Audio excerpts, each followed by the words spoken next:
Hello, good morning. ഇന്ന് കാൽനട യാത്രയിലല്ല, അടുക്കളയിലും അല്ല കേട്ടോ. ഇന്ന് അച്ചാറിന് ഓർഡറുള്ള ദിവസമാണ്. അപ്പോൾ അതിൻ്റെ പാക്കിങ്ങിലാണ്.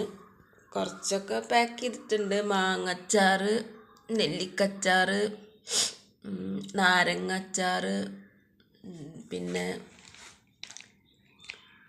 മാങ്ങ പപ്പായ മിക്സ്, അതാണ് പാക്കിങ്. പിന്നെ ഇതാ ഉപ്പിലിട്ടത് പാക്ക്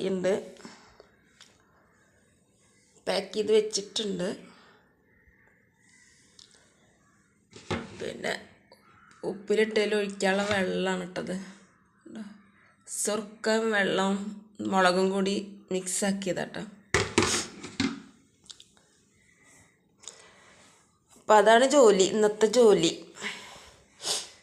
പിന്നെ ഇന്നത്തെ വിശേഷം എന്താന്ന് വെച്ചാൽ,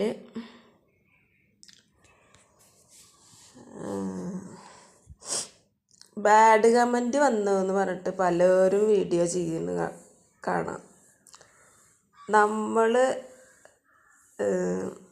നമ്മുടെ പ്രശ്നങ്ങൾ, നമ്മുടെ വിഷമങ്ങളൊക്കെ നമ്മൾ സ്വകാര്യമായിട്ട് ഒരാളടുത്ത് ചെന്ന് പറഞ്ഞാൽ പോലും നമ്മളൊരു വിഷമം, നമ്മൾ എന്താ പറയുക, ഒരു കുട്ടികൾക്ക് എന്തെങ്കിലും ഭക്ഷണത്തിന് ഇല്ല, അതല്ലെങ്കിൽ അവരൊരു കല്യാണക്കാര്യം വന്നൊരു സ്വകാര്യമായിട്ട് എന്തെങ്കിലും ഒന്ന് നിങ്ങൾ സഹായിക്കണം എന്നൊക്കെ നമ്മൾ സ്വകാര്യമായിട്ട് പറഞ്ഞാൽ പോലും നമ്മൾ തിരിച്ച് അവിടെ നിന്ന് ഇങ്ങോട്ട് ഇറങ്ങി കഴിഞ്ഞാൽ നമ്മൾ കേൾക്കുന്ന ആ ഒരു സ്പേസ് കഴിഞ്ഞ് കഴിഞ്ഞാൽ, അവർ പറഞ്ഞാൽ നമ്മൾ കേൾക്കുന്ന ആ ഒരു സ്പേസ് ഉണ്ടാവുമല്ലോ, ആ ഒരു സ്പേസ് കഴിഞ്ഞാൽ തന്നെ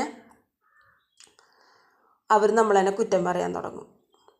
അവളങ്ങനെ ജീവിച്ചിട്ടല്ലേ, അവരിങ്ങനെ ജീവിച്ചിട്ടല്ലേ, പെൺകുട്ടികളന്ന് വിചാരമില്ലേ, പെൺകുട്ടികളെ പെറ്റേൻ്റെ പിറ്റേ ദിവസം കെട്ടിക്കില്ലല്ലോ, 10-18 കൊല്ലം കഴിഞ്ഞിട്ടല്ലേ കെട്ടിക്കണ്, അപ്പോൾ എന്തെങ്കിലും സമ്പാദിച്ച് വെക്കണ്ടേ, അങ്ങനത്തെ ഒക്കെയുള്ള സംസാരങ്ങളുണ്ടാവും. അവരത് ആ കല്യാണം, നമ്മളിപ്പോൾ ഒരു കല്യാണം തീരുമാനിച്ച് 1 വർഷം മുന്നേയാണ് ചെന്നിട്ട് അവരോട് ഇങ്ങനെ ഒരു കല്യാണം എൻ്റെ മുകളിൽ ശരിയായിട്ടാ, ആ ഒരു സമയം വരുമ്പോൾ നിങ്ങൾ എനിക്ക് എന്തെങ്കിലും ഒരു സഹായം ചെയ്യണമെന്ന് നമ്മൾ 1 വർഷം മുന്നേ ചെന്ന് പറഞ്ഞിട്ടുണ്ടാവുക. ആ കല്യാണത്തിന് അവർ വന്നിട്ട് ഒരു 100 രൂപ അല്ലെങ്കിൽ ഒരു 250 രൂപ ഒരു കവറിലാക്കി നമുക്ക് തരുന്ന സമയം വരെ അവർ നമ്മളെ കുറ്റപ്പെടുത്തിക്കൊണ്ടിരിക്കും. മറ്റുള്ളവരോടൊക്കെ വരുന്നവരോടും പോണവരൊക്കെ അവൾ വന്നിട്ടേ ഇങ്ങനെ പറഞ്ഞു പോയിട്ടുണ്ട്, കല്യാണം ശരിയായിട്ടുണ്ട് അത്ര, അവൾ സഹായിക്കാൻ പറഞ്ഞിട്ടുണ്ട്, പിന്നെ അവൾ ഇത്ര നാളെന്താ ഒരുക്കിയിരുന്നു, അവൾക്ക് എന്തേന്ന് പണി, പെൺകുട്ടിയാന്ന് വിചാരം ഉണ്ടായില്ലേ എന്നൊക്കെ ചോദിക്കുന്ന ആൾക്കാരുണ്ട്. അപ്പോൾ അത്രക്കും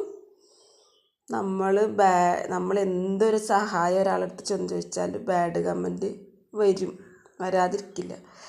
അങ്ങനെ ഇരിക്കുന്ന കാര്യങ്ങൾ. അപ്പോൾ പിന്നെ നമ്മൾ ഈ സോഷ്യൽ മീഡിയയിലൊക്കെ വന്നിട്ട് ഞങ്ങളെ സഹായിക്കും, ഞങ്ങളെ കുട്ടികൾക്ക് അതില്ല ഞങ്ങൾക്ക് ഇരിക്കാൻ വീടില്ല എന്നൊക്കെ പറഞ്ഞു കഴിഞ്ഞാൽ ബാഡ് കമൻറ്റൊക്കെ പാഴ്സലായിട്ട് വരും.